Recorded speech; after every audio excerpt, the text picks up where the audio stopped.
আজ জাতীয় ঐক্যমত্য কমিশনের কাছে সংস্কারের বিষয়ে মতামত জমা দিয়েছে বিএনপি ও এনসিপি।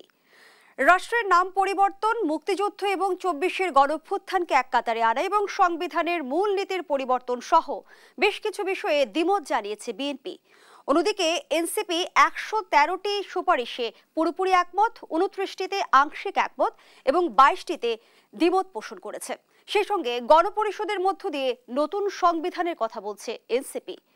সংস্কার প্রস্তাবনায় আবারও স্পষ্ট হলো রাজনৈতিক দলগুলোর মতপার্থক্যের বিষয়টি। এই বাস্তবতায় ঐক্যমত্য, সংস্কার ও নির্বাচন কিভাবে কতদূর, এই শিরোনামে আজ আলোচনা করব। দর্শক, আমি ফাইনাস জয়ী, সবাইকে আমন্ত্রণ জানিয়ে শুরু করছি দেশ টেলিভিশনের নিয়মিত আয়োজন দেশ সাম্প্রতিক। নিবেদন করছে Arail angle channel and square বার। আজকের আলোচনা এগিয়ে নিতে স্টুডিওতে আছেন দুজন সম্মানিত অতিথি। চলুন একে একে পরিচিত হই। আছেন মোশাররফ আহমেদ ঠাকুর, রাজনীতি বিশ্লেষক ও শিক্ষক। আরও আছেন ডক্টর আসিফ মোহাম্মদ শাহান, অধ্যাপক, উন্নয়ন অধ্যয়ন বিভাগ, ঢাকা বিশ্ববিদ্যালয়। দুজনকে আমন্ত্রণ জানাচ্ছি আজকের আলোচনায়। মোশাররফ আহমেদ ঠাকুর, আপনাকে দিয়ে আলোচনাটা শুরু করি। আমরা সংস্কার প্রস্তাবনা দেখলাম, আজ বিএনপি, এনসিপি এবং সিপিবি সংস্কার প্রস্তাব জমা দিয়েছে জাতীয় ঐক্যমত্য কমিশনের কাছে। আমরা মূল জায়গা যেটি দেখছি যে সংবিধান নিয়ে এক ধরনের বড় পার্থক্য দেখা যাচ্ছে বিএনপি এবং এনসিপির মধ্য দিয়ে। সমন্বয় কিভাবে হবে? ধন্যবাদ আপনাকে, আপনার দর্শক শ্রোতা অপরবিক আলোচক। দেখুন, রাজনৈতিক দলগুলির মধ্যে যদি ভিন্ন ভিন্ন মত না থাকতো তো সবাই তো একটা দলই করতে পারত। This is the decency of democracy. ডেমোক্রেসির এসেন্স এবং ডিসেন্সি এইটাই বলে যে ভিন্ন মত পার্থক্য থাকবে এবং ডায়ালগ অ্যান্ড সেটেলমেন্ট, আলোচনা হবে, আলোচনার মধ্য দিয়ে একটা একমতে পৌঁছাবে, একটা সেটেলমেন্টে পৌঁছাবে। এটাই হচ্ছে থিওরি অফ ডায়ালগের সেটেলমেন্ট। তো এখন এই জায়গাগুলিতে আমি কোনো সমস্যা দেখছি না, কিন্তু সমস্যা যে যে জায়গাগুলিতে হচ্ছে, যে যেমন ধরুন আমাদের বিএনপির স্থায়ী কমিটির সদস্য, সাবেক মন্ত্রী, একসময় তুখুর আমলা, একসময় তুখুর ছাত্র নেতা ৮০-এর দশকের সালাউদ্দিন আহমেদ, তিনি লয়ের স্টুডেন্টও বটে। তো তিনি তার খুব প্রিসাইজলি উনি বিএনপির যে বক্তব্যগুলি উনি তুলে ধরেছেন। তিনি তুলে ধরেছেন যে প্রস্তাবনা, এটা প্রস্তাবনা রিরাইট করার কোনো প্রয়োজন নেই, কারণ ৭১-এর সমপর্যায়ে আর কোনো কিছুই বাংলাদেশে অনুষ্ঠিত হওয়ার সম্ভাবনা নাই। কারণ ৭১-৫২ প্রত্যেকটাই তার সময়ের জন্য এটা সর্বোচ্চ মাত্রার একটা জিনিস। এটাকে কিছু দিয়ে কোনো কিছুর সাথে কম্পেয়ার করার কিছু নাই। তো উনি বলেছেন, যেমন দেখুন যে আপনার আমাদের কনস্টিটিউশনের ৭ম তফসিলে আমাদের আগে যে ইয়েটা ছিল না, প্রিয়াম্বল না, আমাদের এই কি বলে যে আমাদের স্বাধীনতার ঘোষণাপত্র, এটা যোগ করা হচ্ছে, অন্য একটা তফসিলে যোগ করা হচ্ছে, বাট প্রিয়াম্বলে না, প্রস্তাবনায় না। আপনি তো আইনের ছাত্রী, আপনি জানেন যে প্রত্যেকটা আইনের প্রথম একটা মুখবন্ধ বা প্রস্তাবনা থাকে। আইনটা কেন করা হলো, কার্যকারণটা কি। তো বাংলাদেশের সংবিধান এটা ১৯৭১ সালে এটার যে ভিত্তি রচিত হয়েছে, এইখানে প্রস্তাবনা এটা চেঞ্জ হতে পারে না। এটা প্রস্তাবনা বরঞ্চ আওয়ামী লীগ যেটা কিছু কিছু ঝামেলা করেছিল, এটা 15th অ্যামেন্ডমেন্টের আগে যে প্রস্তাবনাটা ছিল এই জায়গায় রাখতে বলেছে বিএনপি। 1 নাম্বার 2, ২৪কে আমরা আন্ডারমাইন করি না। ২৪কে আন্ডারমাইন না করে ২৪-এর জন্য যে একটি জুলাই ঘোষণাপত্র বা সনদ, এটা যাই বলুক না করুক, এটা একটা তফসিলের যুগ হতে পারে, বিএনপি বলেছে এটা। আপনি দেখুন যে রাষ্ট্রের নাম পরিবর্তন করতে বলেছেন, হ্যাঁ, জনগণতান্ত্রিক অথবা নাগরিকতন্ত্র বাংলাদেশ। তো আমি প্রফেসর শাহান এখানে আছেন, ডক্টর শাহান। তো আপনি ১৯৩৭ সালে বাংলাদেশে এই উভয় বাংলায় যে নির্বাচনটা হয়, বা সব গোটা ভারতেই নির্বাচনটা হয়, বিভিন্ন প্রদেশ নিয়ে নির্বাচন হয়, ওই নির্বাচনে নির্বাচিত প্রাদেশিক মন্ত্রী চিফদেরকে, প্রাদেশিক সরকার চিফকে বলা হতো প্রধানমন্ত্রী বলা হতো। ৩৭ সালে প্রধানমন্ত্রী হন শেরে বাংলা একে ফজলুল হক, এবং একে ফজলুল হকের পার্টিটার নাম ছিল কৃষক প্রজা পার্টি। তো কৃষক প্রজা পার্টি অর্থে আমি এত লম্বা কথাটা বলার অর্থটা হলো পেছনে যেন যায় কেউ। আপনি রাজতন্ত্রের সময়, সামন্ততন্ত্রের সময় আপনার যে মানবতা বিরোধী যে আচরণ, অমানবিক আচরণ, জমিদার বাড়ির সামনে দিয়ে আপনি ছাতা মাথায় দিয়ে যেতে পারবেন না, জুতা পরে যেতে পারবেন না, ভালো পোশাক পরে যেতে পারবেন না। এই যে রাজতন্ত্রের যে জমিদারতন্ত্রের যে নিপীড়ন, জমিদারতন্ত্রের যে অপমানজনক পরিস্থিতি, তো এইটাকে একটা চ্যালেঞ্জ হলো প্রজাদের রাষ্ট্র, যে প্রজাদের একটা রাষ্ট্র, একটা জনপদ, এই রাষ্ট্র প্রজারাই তাদের নিজস্ব প্রতিনিধিদেরকে দিয়ে চালায়, এটার নাম হচ্ছে রিপাবলিক। তো এই রিপাবলিকের অর্থটা, রিপাবলিককে যে তখন যে আনিসুজ্জামানরা যে প্রজাতন্ত্র করেন, এবং এরপরে অনেকেই আসছেন এখানে, অনেক সংশোধনী নিয়ে আসছেন, কিন্তু কেউ এই জায়গাটাতে হাত দেয় নাই। গত 54 বছর ধরে বাংলাদেশের নাম গণপ্রজাতন্ত্রী বাংলাদেশ সরকার এটা মেনে নিয়েছে জনগণ, এটা নিয়ে কেউ কোনো কোশ্চেন করে নাই। 5 অক্টোবর আগে, 5 আগস্ট আগে কেউ কোশ্চেন করে নাই। তো প্রজাতন্ত্র হচ্ছে জমিদারতন্ত্র এবং রাজতন্ত্রের মুখে একটি চপেটাঘাতের নাম হচ্ছে প্রজাতন্ত্র।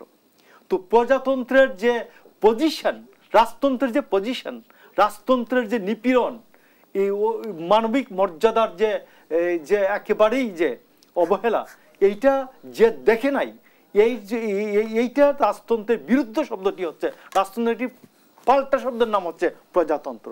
এটা নিয়ে চেঞ্জ করার কিছু নেই। আপনাকে আরেকটা আপনার সেগমেন্টে যদি প্রথম সময় থেকে আমি 1 মিনিটে একটু দৃষ্টি আকর্ষণ করতে চাই। নির্বাচন কমিশন নিয়ে কতগুলি অপ্রয়োজনীয় বিতর্ক তৈরি করেছেন। একটা হচ্ছে, প্রত্যেকটা, আপনি জানেন যে আইনে প্রত্যেকটা একটা অরিজিনাল জুরিসডিকশন বলে একটি কথা আছে। যেমন সীমানা পুনর্নির্ধারণ হচ্ছে আদিকাল থেকে নির্বাচন কমিশন একটি আদি এখতিয়ার, নির্বাচন কমিশনের আদি এখতিয়ার সীমানা পুনর্নির্ধারণ। এইটা একটা প্রস্তাবনা দিয়ে এটা আটকাই রাখছে, এটা কাজকর্ম আটকে আছে।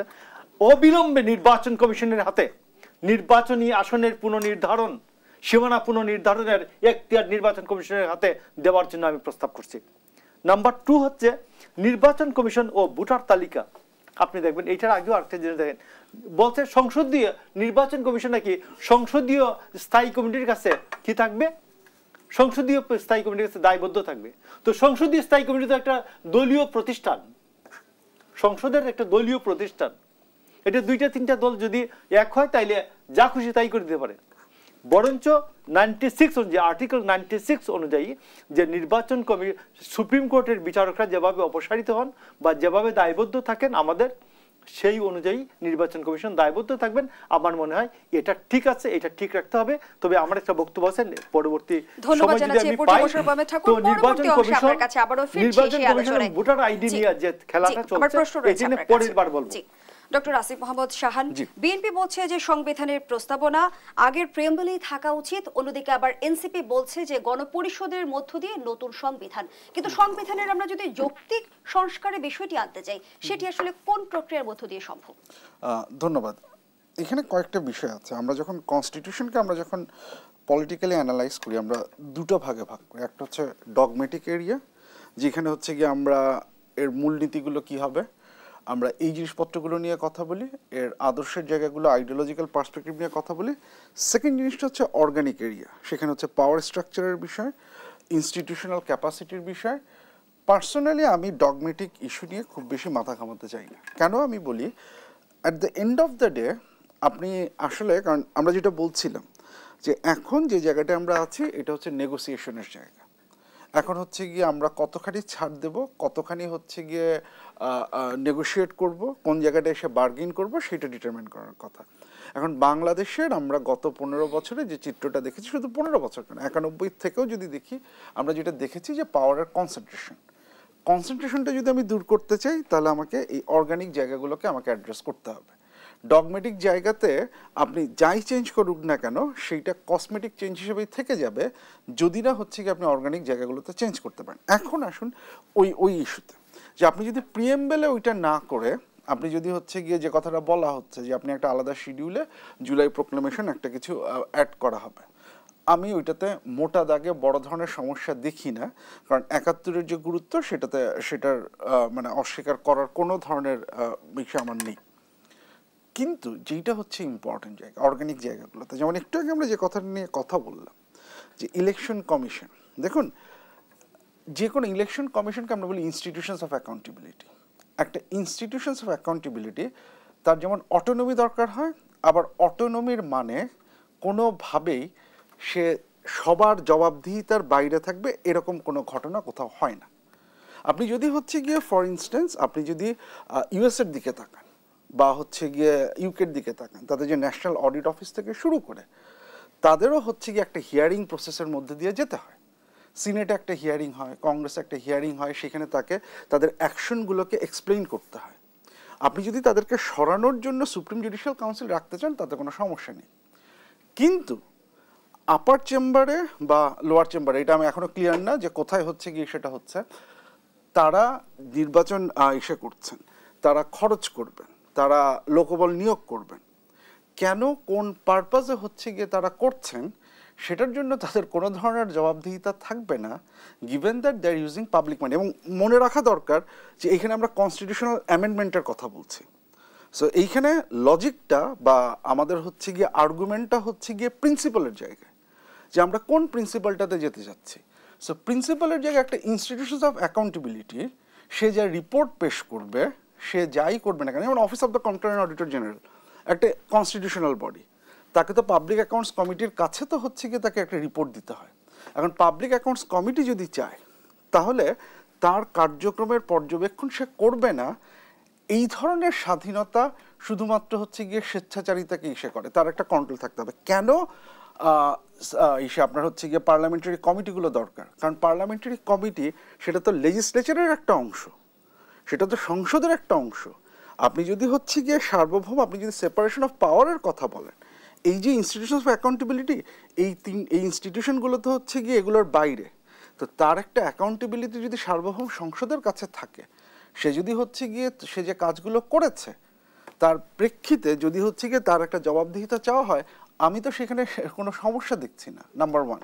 নাম্বার টু হচ্ছে এখানে আরেকটা খুব ইম্পর্টেন্ট ব্যাপার আছে, যেমন আমরা এখনও জানি না যে ধরা যাক এই যে যেমন ইলেকশন কমিশনের রিফর্মের যে প্রস্তাবটা, রিফর্ম কমিশনের যে প্রস্তাবটা, এইটা যদি আপার হাউসের কোনো স্ট্যান্ডিং কমিটির কাছে হয়, তাহলে আপার হাউসে আমরা জানি প্রপোর্শনাল রিপ্রেজেন্টেশনের একটা কথা আছে। তাহলে প্রপোর্শনাল রিপ্রেজেন্টেশন অনুযায়ী আপার হাউসে যদি হচ্ছে গিয়ে স্ট্যান্ডিং কমিটিগুলোর যে বিন্যাস সেটাও যদি প্রপোর্শনালি হয়, তাহলে একটা সিঙ্গেল দল কিন্তু হচ্ছে গিয়ে আপনার খবরদারি করতে পারছে না। তার মানেটা হচ্ছে যেই এই তারা তাদের কার্যক্রমের যে ব্যাখ্যাটা দেবেন, সেই ব্যাখ্যাটার একটা যথোপযুক্ত ব্যাখ্যা আমরা বিভিন্ন দলের ইসের কাছ থেকে আমরা পাবো। সো সেইটা এই যে যেটা আমি বললাম যে আমাদের আসলে চিন্তা করা যেটা দরকার, নট নেসেসারিলি আগে ইসে ছিল কি ছিল, আমাদের প্রবলেমগুলো কোথায় হয়েছে। আমাদের ইনস্টিটিউশনসগুলোকে যেমন শক্তিশালী করতে হবে, আবার ইনস্টিটিউশনসগুলো তার স্বাধীনতার সর্বোত্তম ব্যবহার করবে, তার কারোর সাথে কোনো ধরনের কোনো কানেকশন থাকবে না, এই ধরনের ইনস্টিটিউশনও তৈরি করাটা কোনো রাষ্ট্রের জন্য কোনো অবস্থাতেই একটা ভালো উদাহরণ হয়ে দাঁড়ায় না। সো সেই যে ব্যালেন্সটা, এই ব্যালেন্সটার কথা যেন আমরা ভুলে না যাই। এবং আরও বেশ কয়েকটা গুরুত্বপূর্ণ জিনিস, যেমন আমরা খবরে যেটা দেখেছি সেইখানে আমি যেটা বললাম যে ডগমেটিক বিষয়গুলোতে আমরা জেনেছি। এখনো পর্যন্ত যে জিনিসপত্রগুলো আমি ব্যক্তিগতভাবে জানতে খুব আগ্রহী, যেমন বিএনপির 31 দফায় আপার হাউসের একটা প্রস্তাব ছিল। সো আমি ধরে নিচ্ছি আপার হাউসের প্রস্তাবে বিএনপির দ্বিমত থাকার কোনো কারণ নেই। ইলেকশন কমিশনের যে বক্তব্য, সেখানে ইলেকশন কমিশন আপার হাউসের প্রপোর্শনাল রিপ্রেজেন্টেশনের কথা বলেছে। আমি জানতে চাই বিএনপির এই জায়গায় অবস্থান কি। ইলেকশন কমিশন তার যেই রিপোর্ট দিয়েছে সেইখানে 100টি আসনে আপনার হচ্ছে গিয়ে রোটেশনাল সিস্টেমে মহিলাদের জন্য সরাসরি নির্বাচনের মাধ্যমে নির্বাচনের কথা বলেছে। আমি জানতে চাই বিএনপির এখানে কি অবস্থা। এই জিনিসপত্রগুলো আমার কাছে খুব ক্লিয়ার এখনো হয়নি। সো এগুলো যদি আমি জানতে পারি তাহলে আমি বুঝতে পারবো যে আসলে নেগোসিয়েশনের জায়গাটা কোথায় আছে, সে কোথায় আছে। এখন আসেন শেষ যে পয়েন্টে, যে গণপরিষদ বা গণপরিষদ না কেন, এইখানে আমাদের আসলে অপশনগুলো কি কি। একটা অপশন হচ্ছে যেটা চিফ অ্যাডভাইজার বলছেন, একটা জুলাই চার্টার হবে, সেই জুলাই চার্টারটা বাস্তবায়ন করবে। এখন যেই জায়গাটা বারবার চলে আসতেছে, আমরা কিসের ভিত্তিতে কোনো রাজনৈতিক দলকে আবার বিশ্বাস করব। আমরা 91 সালে দেখেছি, আমরা 96 সালে দেখেছি, 2001 সালে দেখেছি, আমরা 2027 সালে দেখেছি রাজনৈতিক দলগুলো তাদের প্রয়োজনে কনস্টিটিউশনকেও অ্যামেন্ড করতে দ্বিধা ইসে করে না। আমরা বিচারপতির বয়স বাড়াতেও দেখেছি, একটা কেয়ারটেকার গভর্নমেন্টকে বাতিল করতেও দেখেছি। সো আমি কিসের বেসিসে বিশ্বাস করবো, এবং এই কথাটা আমি আপনার প্রোগ্রামে অনেকবার বলেছি যে পলিটিক্যাল অ্যাক্টর রেশনাল অ্যাক্টর, তাকে যদি আমি কোনো একটা প্রেশার না দিই তাহলে হঠাৎ করে সবার স্বভাব চরিত্র ভালো হয়ে যায়, এটা দুনিয়ার কোথাও হয় না। আপনাকে একটা চেক দিতে হবে। একটা প্রস্তাব যেটা আছে যে আমরা যখন হচ্ছে গিয়ে ইলেকশন করি, কনস্টিটিউশন ইস্যু করার জন্য এখন দুইটা ঘটনা হয়। যে আমরা একটা বলি একটা টার্ম আছে, এটাকে আমরা বলি ম্যান্ডেটেড লেজিসলেচার, যে আপনি নির্বাচন করছেন এবং আপনি হচ্ছে গিয়ে নির্বাচনের মাধ্যমে যাকে ইলেক্টেড করছেন, আপনি গণপরিষদকে হয়তো ইলেক্ট করলেন, কিন্তু সেই গণপরিষদ তার কাজটা শেষ করে তারা অটোমেটিক্যালি সরকারে ট্রান্সফর্ম হয়ে যাবে। এটাকে বলে ম্যান্ডেটেড লেজিসলেচার। এইটা 1898 ফ্র্যাঙ্কফুর্টে হয়েছে। এইটা পৃথিবীর কয়েকটা দেশে হচ্ছে গিয়ে এই অ্যাপ্রোচটা ট্রাই করা হয়েছে। সো এইটা একটা অপশন হতে পারে, এটা নিয়ে আমরা কথা বলতে পারি, এইটা একটা সাজেশন। কারণ এইখানে ওই যে বড় ব্যাপারটা বা বড় প্রবলেমটা হচ্ছে বিশ্বাসযোগ্যতা। যদি কোনোভাবে এই বিশ্বাসটা অর্জন করা যায়, রাজনৈতিক দলগুলোর প্রতি যদি এই বিশ্বাসটা অর্জন করা যায়, তাহলে আমার ধারণা নির্বাচন এবং সেই নির্বাচনের পরবর্তীতে আমরা কনসেনসাসের মাধ্যমে যে সমাধানগুলো পেয়েছি সেই সমাধানগুলো বাস্তবায়িত হবে, এরকম যদি হচ্ছে গিয়ে নিশ্চয়তা থাকে, তাহলে আমার ধারণা অনেক কিছুই আমরা দূর করতে পারবো। কিন্তু যদি এই নিশ্চয়তা আমরা না আসতে পারি, তাহলে যে বিভিন্ন অপশনগুলো আছে এর মধ্যে গণপরিষদ একটা অপশন, গণপরিষদ এবং সংসদ নির্বাচন আলাদা আলাদা হবে এইটা আরেকটা অপশন, গণভোট একটা অপশন, যেটা বললাম যে ম্যান্ডেটেড লেজিসলেচারের মতো করে কাজ করা সেইটা আরেকটা অপশন, অথবা কোনোটাই না, সবাই ভালো হয়ে গেছেন, ফেরেস্তা হয়ে গেছেন, সেটার উপরে বিশ্বাস রাখা আরেকটা অপশন। পুরো জিনিসটা ডিপেন্ড করবে হচ্ছে গিয়ে আমার নেগোসিয়েশনটা কোন দিকে যাবে, কোন পর্যন্ত যাবে, কতখানি বিশ্বাস রাজনৈতিক দলগুলো পরস্পর উপরে রাখতে পারবে সেই জায়গাটা। কিন্তু ডক্টর আসিফ মাহমুদ শাহান, অন্তর্বর্তী সরকারের 7.5 মাস সময় ইতিমধ্যে অতিক্রম করেছে, কিন্তু সংস্কার বাস্তবায়নের কার্যক্রমের কথা যদি আমরা বলি, এখন পর্যন্ত কিন্তু সরকার শুরুই করতে পারেনি। এর পেছনে মূল কারণ হিসেবে কি দেখেন? রাজনৈতিক দলগুলোর মত পার্থক্য এখানে বড় কারণ হয়ে দাঁড়াচ্ছে কিনা? আমি সে আলোচনায় ফিরতে চাই বিরতির পর। দর্শক, দেশ সম্প্রতিকে রিপোর্টে একটা বিরতি দিচ্ছি, সাথেই থাকুন। আবার আমন্ত্রণ, আপনারা দেখছেন দেশ টেলিভিশনের নিয়মিত আয়োজন দেশ সাম্প্রতিক। নিবেদন করছে Arail angle channel and square বার। আমরা আবারও ফিরছি আলোচনায়। ডক্টর আসিফ মাহমুদ শাহান, যে আলোচনায় আমরা ছিলাম, গত 17 মার্চ পুলিশ কর্মকর্তাদের সঙ্গে বৈঠকে প্রধান উপদেষ্টা বলেছিলেন হাতে খুব বেশি সময় নেই, আমরা বলছি ডিসেম্বরে নির্বাচন, কাজেই কি কি সংস্কার করতে চাই করে ফেলতে হবে। কিন্তু সংস্কার বাস্তবায়ন কার্যক্রম আমরা দেখছি এখনো শুরুই হয়নি। এর পেছনে মূল কারণ কি? দেখুন, এখানে কয়েকটা ব্যাপার। আমার মনে হয় যে এই পুরো জিনিসটাকে আমরা যেভাবে উপস্থাপন করছি শুরু হয়নি, সেটা আসলে কতখানি মানে সেটা কতখানি সত্যি সেটাও একটু আমাদের চিন্তা করা দরকার। কারণ যে 166টা রেকমেন্ডেশন দেওয়া হয়েছে, সেটা দেওয়া হয়েছে এই কারণে যে 166টার ক্ষেত্রে আমাদের হচ্ছে রাজনৈতিক দলের মতৈক্য লাগবে। এর বাইরে ইতোমধ্যেই বিচার বিভাগের 28টি রেকমেন্ডেশন, অ্যান্টি করাপশন কমিশনের 43টি সুপারিশ, পাবলিক অ্যাডমিনিস্ট্রেশন বা জনপ্রশাসনের 18টি, পুলিশের 13টি, ইলেকশন কমিশনের 9টি, এই রেকমেন্ডেশনগুলো ইতোমধ্যে সরকার বাস্তবায়নের সিদ্ধান্ত নিয়েছে এবং সেগুলো নিয়ে কাজ চলছে। কারণ এই জায়গাগুলোতে মোটামুটি একটা ঐক্যমত্য আছে, বা এই ক্ষেত্রে হচ্ছে কি আপনার সংবিধান বা এই জায়গাগুলোতে বড় ধরনের পরিবর্তন দরকার পড়বে না। এখন ইলেকশন কমিশনের যে 9টি মধ্যে দিয়ে কাজ চলছে, এর মধ্যে ভোটার তালিকা আপনার হচ্ছে গিয়ে হালনাগাদ করা, সেটার কাজ শুরু হয়েছে। এর মাঝখানে হচ্ছে গিয়ে নির্বাচন কমিশন সচিবালয়ের যে আইন আছে, আইন বা নীতিমালা যেটা আছে, সেটার সংশোধন বা কাজকর্ম সেগুলো শুরু হয়েছে। নির্বাচন পর্যবেক্ষণ ও গণমাধ্যম নীতিমালা যেটি, সেটার হচ্ছে গিয়ে কাজ শুরু হয়েছে। সো এই কাজগুলো হচ্ছে, এই কাজগুলো চলছে। একইভাবে আপনার জনপ্রশাসনেও যেটা বললাম, বিচার বিভাগে বললাম, সেটা চলছে। সমস্যা যেটা হচ্ছে যে এর বাইরে যেমন নির্বাচন কমিশনের কাজের পরিধি কতখানি হবে না হবে, আমি জাস্ট ছোট্ট একটা উদাহরণ দিই।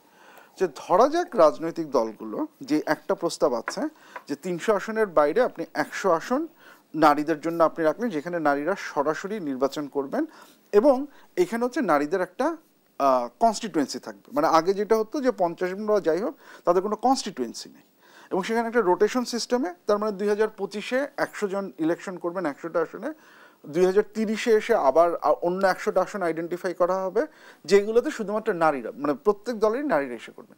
এখন এইটা যদি গৃহীত হয়, তাহলে কিন্তু হচ্ছে গিয়ে বেশ কিছু কাজ আবার করার প্রয়োজন পড়বে। কাজে আগে তো আমাদের নিশ্চিত হতে হবে যে এই প্রস্তাবটা কি গৃহীত হবে কি হবে না।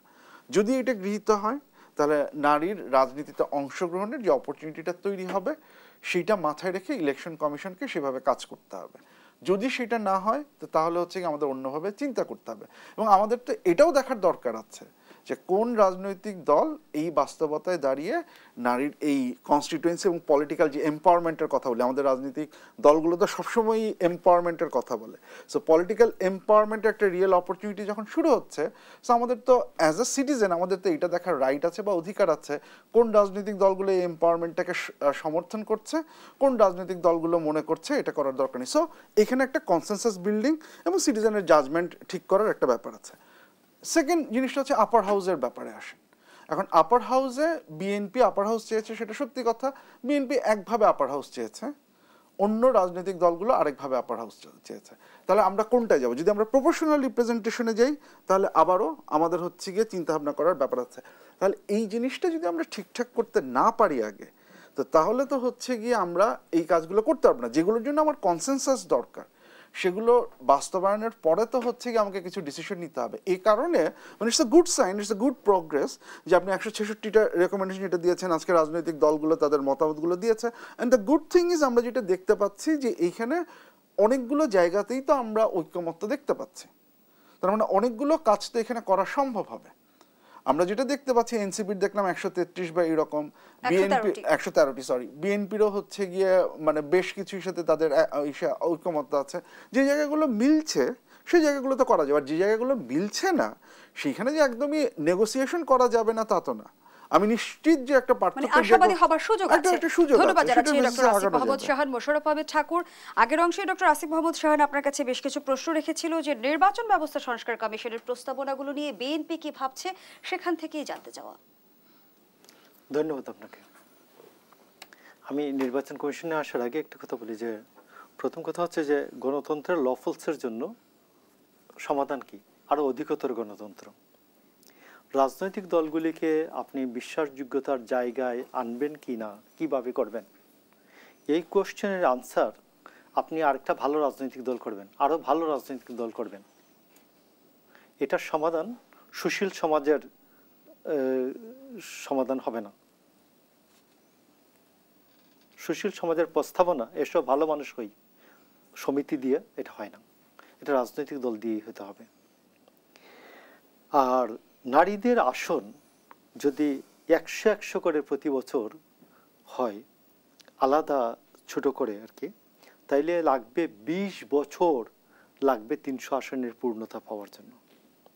আর এমনি যদি ধরি যে এইবারই 100 আসন, 300 আসনকে ভাগ করে 100 আসন নারীদেরকে দেওয়া হবে বানিয়ে, নতুন কনস্টিটিউয়েন্সি বানিয়ে, তাইলে দেখা যাবে যে নারীদের জন্য আসনটা একটা পুরুষ আসনের 3 গুণ বড় হবে। সেইখানে তার সাংগঠনিক এফোর্ট কত লাগবে, অর্থনৈতিক এফোর্ট কত লাগবে, এইগুলো একটি বড় প্রশ্ন আছে। এমনি একটা পুরুষ আসনের জন্য উনি হিমশিম খান, একজন নারীকে আপনি 3 গুণ বড় আসন দিয়ে দিবেন, তো সেই ক্ষেত্রে এই নারীকে আপনি বিপদে ফেলবেন না তাকে এম্পাওয়ারমেন্ট করার ব্যবস্থা করবেন, এটা আমার। সেখানে কি নারীদের সক্ষমতার অভাব থাকবে বলে মনে করেন? একটা পুরুষ থেকে 3 গুণ আসনে আপনি পোস্টার লাগানোর তার লুক কত লাগবে আপনি বুঝেন না? এরকম কোনো কিছু বলা হচ্ছে না আসলে, গেল এক এটা না যাই। তারপরে হচ্ছে যে আপনাকে 400 আসন বলছেন, যে 400 আসন পার্লামেন্টের 400 আসন সীমানা পুনর্নির্ধারণ করতে লাগবে 2 থেকে 2.5 বছর। এরপর এটা নিয়ে মামলা হবে, মোকদ্দমা হবে, আদার্স হবে, অন্য কিছু হবে। এর মধ্যে মন্ত্রী পরিষদ, আমাদের উপদেষ্টা পরিষদ একটা নতুন প্রস্তাব দিয়ে রাখছে, এই যে সীমানা পুনর্নির্ধারণের এখতিয়ার ল মিনিস্ট্রিকে দিয়ে দিতে হবে, এবং সীমানা পুনর্নির্ধারণের কাজকর্ম ইয়াতে এই নির্বাচন কমিশন করতে পারছে না, পিছিয়ে যাচ্ছে। আসুন তো এরপরে আসুন যে এই দুইটার পরে আপনি দায়বদ্ধতা কি বলছেন পার্লামেন্টের স্থায়ী কমিটির কাছে। তো দুইটা দল যদি এক হয় তাইলে এই ইয়াকে কি বলে একবার মেসাকার করে দিতে পারে নির্বাচন কমিশনকে। এই দায়বদ্ধতা আগে যে জায়গায় ছিল সুপ্রিম জুডিশিয়ারি কাউন্সিলের কাছে, এই জায়গায় থাকবে। সীমানা পুনর্নির্ধারণের এক যে অরিজিনাল জুরিসডিকশন নির্বাচন কমিশনের হাতে ছিল আদিকাল থেকে, আদিকালে এটা থাকবে। আরেকটা ছোট জিনিস আপনার নজরে আনি, এটা নিয়েও খেলা হচ্ছে। সেটা হচ্ছে নির্বাচন কমিশনের হাত থেকে ভোটার আইডি, বিশেষ করে এনআইডির নাম দিয়ে টোটাল ডাটাবেসটা শেখ হাসিনা বলেছিলেন 23 সালে যে এটা স্বরাষ্ট্র মন্ত্রণালয়ের হাতে দিয়ে দাও, তাদের সুরক্ষা সেবা বিভাগ দেখবে, যেটা পাসপোর্ট যারা দেখে আর কি তাদের হাতে। আর এইটা আমরা শুরুর থেকে বলছি যে এই 23 সালের এই আইনটা বাতিল করেন, এই এনআইডি ডাটাবেস এটা স্বরাষ্ট্র মন্ত্রণালয়ের কাছে দেওয়ার এটা বাতিল করে না। দেখবেন এটা নিয়ে বহুত এই তাইরে নাইরে করে সময় কাটাচ্ছে, এটা বাতিল করতে 1 মিনিট লাগে, 1 মিনিট। নাম্বার 2 হচ্ছে নতুন জটিলতা তৈরি হচ্ছে, বলছে যে একটা আলাদা স্বতন্ত্র কর্তৃপক্ষ করে এই ডাটাবেস মেনটেনেন্সের জন্য, ডাটাবেস মেনটেনেন্স রেজিস্ট্রেশনের জন্য একটা স্বতন্ত্র কর্তৃপক্ষ তৈরি করা হবে। তো নির্বাচন কমিশনের অফিসাররা যখন এটা ডেমনস্ট্রেট করেছে, তখন ফয়েজ আহমেদ তৈয়ব নামে এক লোক, যিনি প্রধান উপদেষ্টার কি বলে বিশেষ সহকারী, প্রতিমন্ত্রীর পদমর্যাদায়, তিনি বললেন করে কি বলে সংবাদ সম্মেলন করে যে আপনাদের কারো চাকরি বাকরি যাবে না। হু আর ইউ? আপনি কি সাংবিধানিক প্রতিষ্ঠানের কারো চাকরি খাইতে পারেন? হু আর ইউ? ফয়েজ আহমেদ তৈয়ব। এইখানে ঘটনাটা হচ্ছে যে জয় এবং পলক যে এই এনআইডি ডাটাবেসকে নিয়ে বিভিন্ন প্রতিষ্ঠানের কাছে বিক্রি করে দিচ্ছিল, এবং ওইখানে এক এক হিটে 5 টাকা 10 টাকা করে যে ব্যবস্থাটা হয়েছিল বাণিজ্যের, সেই ব্যবস্থাটা জয় এবং পলক, সজীবাজের জয় এবং পলক যে ব্যবসার ধান্দাটা করেছিলেন, সেই অনুরূপ ব্যবসার ধান্দাটা তৈরি করেছেন ফয়েজ আহমেদ তৈয়ব, যে একটা স্বতন্ত্র ইয়ার কাছে চলে যাবে এনআইডি এবং ডাটাবেসটা চলে যাবে। এবং আমি আপনাকে বলি এইটা কেন কেন বিএনপির বিরোধিতা করে, কেন আজকে বিএনপি প্রস্তাবনা বলছে না এটা হবে না, এটাতে আমরা একমত নই, কেন দেওয়া উচিত না? কারণ ইতিমধ্যে দেখবেন যে আমরা 18 কোটি মানুষের 36 কোটি জন্ম নিবন্ধন আছে, স্থানীয় সরকার এটা করতে পারে না, ম্যানেজমেন্ট করতে পারে না। তো এই ডাটাবেস ম্যানেজমেন্টের জন্য বরঞ্চ নির্বাচন কমিশনের যে অথরিটিটা যেটা আছে এটাকে আরো স্ট্রেংথেন করেন। এটা না করে আপনি এটা ওদের হাত থেকে নিয়ে আসতে চাচ্ছেন কেন? ঠাকুর, নির্বাচন ব্যবস্থা সংস্কার কমিশনের বেশিরভাগ প্রস্তাবনায় আসলে বিএনপির মনোভাব আমি এখনো বুঝতে পারিনি।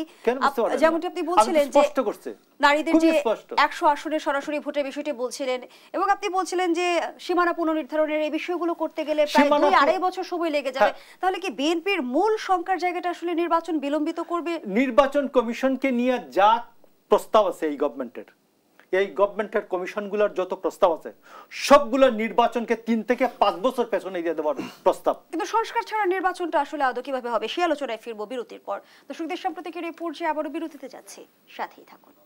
ফিরে এলাম, দেখছেন দেশ সাম্প্রতিক। আমরা আবারও ফিরছি আলোচনায়। মোশাররফ আহমেদ ঠাকুর, যে প্রশ্নটি আপনার কাছে রেখে বিরতিতে গিয়েছিলাম, আপনিই বলছিলেন নির্বাচন ব্যবস্থা সংস্কার কমিশনের প্রস্তাব বাস্তবায়নে 2 থেকে 5 বছর সময় লেগে যেতে পারে। সেই জায়গা থেকে সংস্কার ছাড়াও কি নির্বাচন সম্ভব? আপনাকে সংস্কারের বিএনপির নির্বাচন কমিশনের যে সংস্কারের জায়গাগুলি দরকার, গত 3 থেকে 4টা নির্বাচনের মধ্যে দিয়ে যেটা প্রমাণিত হচ্ছে। দেখুন, গাইবান্ধা নির্বাচনে নির্বাচন কমিশন 140 জন কর্মকর্তার বিরুদ্ধে ব্যবস্থা নেওয়ার জন্য সুপারিশ করলো। গভর্নমেন্ট থোড়াই কেয়ার করেছে, কে একজনের বিরুদ্ধে কোনো ব্যবস্থা নেয় নাই। আমরা বলেছি নির্বাচন কমিশনকে এই এখতিয়ার দিতে হবে, ওদের বিরুদ্ধে নির্বাচন কমিশন নিজে ব্যবস্থা নেবেন, এবং এদের প্রতিকার, সংক্ষুব্ধতার প্রতিকার একমাত্র হাইকোর্ট, নো অ্যাডমিনিস্ট্রেটিভ ট্রাইব্যুনাল। গেল 2 আসুন। তো নির্বাচনকালীন সময়ে যে প্রশাসনের যেসব কর্মকর্তা নির্বাচনের কমিশনের আন্ডারে থাকবেন, তাদের সমস্ত কিছুর, তাদের বিরুদ্ধে ব্যবস্থা নেওয়ার এখতিয়ার নির্বাচন কমিশনকে দিতে হবে। তাইলে দেখবেন সুজা থাকবে সবাই। নাম্বার 2 আসে যে ডিসিরা রিটার্নিং অফিসার হন আর অ্যাসিস্ট্যান্ট রিটার্নিং অফিসার ইউএনওরা হন। গত 25-30 বছরে আমার নির্বাচন কমিশনের জয়েন্ট সেক্রেটারি, ডেপুটি সেক্রেটারি এই পদমর্যাদার লোক আছে 200-250-300। তো আমি অ্যাসিস্ট্যান্ট রিটার্নিং অফিসার কেন অ্যাডমিন ক্যাডার থেকে নিব? আমি অ্যাডমিন ক্যাডার থেকে তো নিব না। আমি বলতে পারি যে নির্বাচন কমিশনের নিজস্ব লোক দ্বারা, আপনার মনে আছে যে চট্টগ্রাম ইলেকশনটা জ্যাসমিন টুলিনা কি নাম এক মহিলা ছিলেন, উনি ভালো চালিয়ে আসছেন, যে রিটার্নিং অফিসার ছিলেন। এই সম্পর্কে কোনো কথাবার্তা নাই। কথাবার্তা যেগুলি হচ্ছে, যেগুলো লিঙ্গার করবে, ঝামেলা পাকাবে, মানে যেগুলো সময় তৈরি করবে। আপনি 300 আসনকে 400 আসন বানাবেন, এটা বিশাল একটা সময়ের ব্যাপার। আপনি 100 আসন মহিলাদের 100 আসন করে নির্ধারণ করবেন। সে ধরুন মহিলা দলের একজনের নাম বলি আমি, একজনের নাম, মহিলা দলের ভাইস প্রেসিডেন্ট সাবেক ছাত্রনেত্রী নাজমুন নাহার বেবি, তার বয়স এখন 60। তার আসনটা জন্য কি আগামী 20 বছর তিনি অপেক্ষা করবেন? 3টা নির্বাচনের মেয়াদ তো 15 বছর, তারপরে 20 বছর পরে গিয়ে তিনি অপেক্ষা করবেন? তারটা পড়লো না। তাই আমাকে এখনই ডিক্লেয়ার করতে হবে 100টা আসন। তো এইগুলি হচ্ছে যতগুলি দেখবেন যে ঝামেলার কাজ আর কি, ঝামেলা তৈরি করতে পারে নির্বাচন কমিশনে সবগুলি। আপনি দেখবেন যে প্রশাসনের 9টি সংস্কার, প্রশাসনের এই 9টি সংস্কারের মাঝখানে সংস্কার হওয়ার আগে আপনি 24তম ব্যাচের প্রশাসনের 24তম ব্যাচের এদেরকে প্রমোশন দিচ্ছেন, 140 জনকে প্রমোশন দিচ্ছেন 350 জনের মধ্যে, আর 210 জন মানে 60%কে বলছেন এরা অযোগ্য। তো 60% অযোগ্য হয় একটা ইয়াতে, বেচে 60% লোক অযোগ্য হয়। আপনি বেচে আপনার নিজের লোকজনকে, আপনার পছন্দের লোকজনকে আপনি স্বজন প্রীতি করেছেন। ধন্যবাদ জানাচ্ছি। এগুলো বন্ধ করে একটি নির্বাচিত বডির কাছে যখন আসবে, একটা নির্বাচিত সরকারে বহুবিধ কানেকশন থাকে, যে বহুবিধ প্রেশার থাকে, যে যার কারণে নির্বাচিত সরকার সুদা হয়ে চলে। আর আমি আপনাকে বলি যে শেষ করছি যে রাজনৈতিক দলগুলি যত অবিশ্বস্ততার কাজ করে থাকুক না থাকুক, ইতিহাস বলে রাজনৈতিক দলগুলি সবথেকে বেশি এফোর্ট। ধন্যবাদ জানাচ্ছি ডক্টর আসিফ মাহমুদ শাহান। নির্বাচন ব্যবস্থা সংস্কার কমিশনের যে প্রস্তাবগুলো রাখা হয়েছে সেগুলোকে আসলে নির্বাচন বিলম্বিত করবে কিনা? আমার মনে হয় যে আমাদের যখন আমরা এগুলো নিয়ে কথা বলবো, আমার মনে হয় কমিশনের রিপোর্টগুলো যদি আমরা দেখি তাহলে আমরা অনেক পরিষ্কার আইডিয়া পাই। আমি একটা করে আসি। প্রথমত নারীর যে আসনের, আমি একদম নির্বাচন কমিশনের যে রেখে আছে সেখান থেকে আমি পড়ে শোনাচ্ছি। প্রথম পথ হচ্ছে সরাসরি ভোটে নির্বাচিত 400 প্রতিনিধির সমন্বয়ে নিম্নকক্ষ গঠিত হবে। প্রস্তাবিত 400টা আসনের মধ্যে 300টি আসন উন্মুক্ত থাকবে। তার মানে হচ্ছে 300 আসনের ছেলে মেয়ে যে কেউ দাঁড়াতে পারবে। তাহলে যেটা বলা হলো, যদি মহিলা আসনের একজন থাকে, উনার আসনটি না পড়েন তাহলে উনি দাঁড়াতে পারবেন না, মোটেও এরকম কোনো কিছু এখানে বলা হয়নি। এটা up to the political party, তারা তাকে ওই আসনে নিয়োগ দিতে পারেন। যেটা বলা হচ্ছে যে 100টি আসন হচ্ছে গিয়ে মহিলাদের জন্য থাকবে, এই 100টি আসন ঘূর্ণায়মান পদ্ধতিতে চলতে থাকবে। তার মানে কিন্তু এই না যে বাকি আসনে মানা করা হয়েছে যে মহিলাদের আপনারা দিবেন না। Again it's the goodwill of the political party, তারা সেটা করবেন কি করবেন না সেটা তার উপর ডিপেন্ড করে। এখানে ওই 3 গুণ বাড়িয়ে দেওয়ারও কোনো ব্যাপার নেই। এইখানে যেটা বলা আছে যে আপনি উইমেন পলিটিক্যাল এম্পাওয়ারমেন্টটা বাড়ানো। কারণ এখন পর্যন্ত যেটা বলা হচ্ছে যে আপনি যে এতদিন পর্যন্ত এই যে সংসদে সংরক্ষিত আসন রেখেছেন, আপনি নারী প্রতিনিধিকে আপনি যেভাবে নির্বাচন করেছেন, তাদেরকে আপনি কোনো কনস্টিটিউয়েন্সি দিয়েছেন? তাদের কি জনগণের কাছে যাওয়ার, ভোট চাওয়ার, ভোটে ইসে করার সে ধরনের কোনো সুযোগ কি আপনি দিয়েছেন? সেটা না দিয়ে আপনি যেটা করেছেন যে ওই যে অনেক আগে শফিক রেহমান বলেছিলেন ওই সে যায় দিনে যে জাতীয় সংসদে 30 সেট অলংকার, সেরকম একটা সিচুয়েশন। রিয়েল এম্পাওয়ারমেন্টের ডিসিশন তো পলিটিক্যাল পার্টিদের নিতে হবে, নাম্বার 1। নাম্বার 2, রিটার্নিং, খুব চমৎকার একটা কথা বলেছেন। এবং মজার ব্যাপার হচ্ছে কি জানেন, ইলেকশন রিফর্ম কমিশনে এক্স্যাক্টলি এই কথাটাই বলা আছে যে রিটার্নিং কর্মকর্তা এই জায়গাগুলো হচ্ছে ইলেকশন কমিশনের লোকজনদেরকে নিয়োগ দিতে হবে। ইটস নট যে আপনি ডেপুটেশনে এনে দিবেন। এটা কিন্তু অলরেডি ইলেকশন কমিশন এই রেকমেন্ডটা করেছে। মজার ব্যাপার হচ্ছে ইলেকশন কমিশন নিজে থেকে বলেছে আমরা এটা মানি না। তাহলে তো পলিটিক্যাল পার্টিগুলো যদি এটাতে একমত হয় তাহলে তো তাদের জানানো উচিত যে আমরা এটার সাথে একমত। আমি জানি না, আমার দেখতে হবে যে বিএনপি আসলে ওটার সাথে একমত করেছে কিনা। 3 নম্বর যে কথাটা, যে দেখুন বারবার বলি, আমি জানি যে শ্বশুর সমাজকে গালিগালাজ করতে অনেকেই পছন্দ করেন, কিন্তু শ্বশুর সমাজ না হলে এই জবাবদিহিতা মানেটা কি এটা বোঝাতে অনেক সময় ডিফিকাল্টিস হয়। জবাবদিহিতা মানে কাউকে ফায়ার করা না, এটা একটা হোল্ডার গিভার রিলেশনশিপ, যেখানে আপনি যে অ্যাকশনটা করছেন সেই অ্যাকশনের জন্য আপনাকে আনসার দিতে হবে। আপনি যখন একটা স্ট্যান্ডিং কমিটি করেন, তার মানে কিন্তু স্ট্যান্ডিং কমিটিকে আপনি ফায়ার করার ক্ষমতা দিচ্ছেন না। যখন আমাদের যে পার্লামেন্টারি স্ট্যান্ডিং কমিটিগুলো থাকে, সেইখানে যখন হচ্ছে সচিবরা আসেন, মন্ত্রীরা আসেন, তো তখন এই স্থানীয় কমিটির যে মিটিংগুলো হয়, পার্লামেন্টের স্থায়ী কমিটির যে সভাগুলো হয়, সেখানে কি তারা হচ্ছে গিয়ে ফায়ার করে দেন? তারা কি মন্ত্রীকে ফায়ার করে দেন? তারা কি সচিবকে ফায়ার করে দেন? না তো। তারা তাদের পারফরমেন্স নিয়ে ইভ্যালুয়েশন করেন, প্রশ্ন করেন, উত্তরগুলো বের করেন। এই সহজ সমাধানটা না রাখতে পারার তো কোনো কারণ নেই। সেই অধিকারটা তো আমরা দিতেই পারি যে একটা পলিটিক্যাল সার্বভৌম সংসদকে আপনার সেই জিনিসটা হচ্ছে গিয়ে দিতে হবে। সো এই জায়গাগুলো তো হচ্ছে গিয়ে আমাদের মাথায় রাখতে হবে যে আমরা আসলে কি চাচ্ছি। যেই জায়গাগুলো, আমি এইটার সাথে এগ্রি করি যে এনআইডির ব্যাপারটা আমি জানি না, সো সেই জায়গাটা আমি যাচ্ছি না। কিন্তু আরেকটা টার্ম একটু পরিচয় করাই দিই, একদম যেহেতু শেষ মুহূর্তে, জেরিম্যান্ডারিং। যে আপনি যখন সীমানা নির্ধারণের ক্ষমতা ইলেকশন কমিশন দেন, 2008 সালের ইলেকশন কমিশনের এগেনস্টে জেরিম্যান্ডারিংয়ের অভিযোগ আছে। তারা এক জায়গা থেকে একটা উপজেলাকে নিয়ে, একটা ইউনিয়নকে নিয়ে আরেকটার সাথে যোগ করে ইলেকশনের রেজাল্টটাকে হচ্ছে গিয়ে তারা ক্ষতিগ্রস্ত করেছেন। এই ধরনের ঘটনা ঘটেছে বাংলাদেশে। আমরা কি আবারও সেটাই চাচ্ছি? তার চাইতে একটা ইন্ডিপেন্ডেন্ট বডির হাতে যদি রাখা হয়, যাতে এই জেরিম্যান্ডারিংয়ের কোনো সিচুয়েশন যদি না হয়, সেটা নিয়ে তো অ্যাটলিস্ট ডিসকাস হতে পারে। সেটাকে আপনি বলা মাত্রই উড়িয়ে দেওয়ার তো কোনো অর্থ নেই, কারণ এই প্রবলেমগুলো তো আছে। দলগুলোর সাথে আলোচনার মধ্যে দিয়ে একটা ঐক্যমত্যে পৌঁছানো যেতে পারে। ধন্যবাদ জানাচ্ছি ডক্টর আসিফ মাহমুদ শাহান, ধন্যবাদ জানাচ্ছি মোশাররফ আহমেদ ঠাকুর। দর্শক, এখানে শেষ করছি দেশ সাম্প্রতিকের আজকের আয়োজন। ধন্যবাদ এতক্ষণ আমাদের সাথে থাকার জন্য।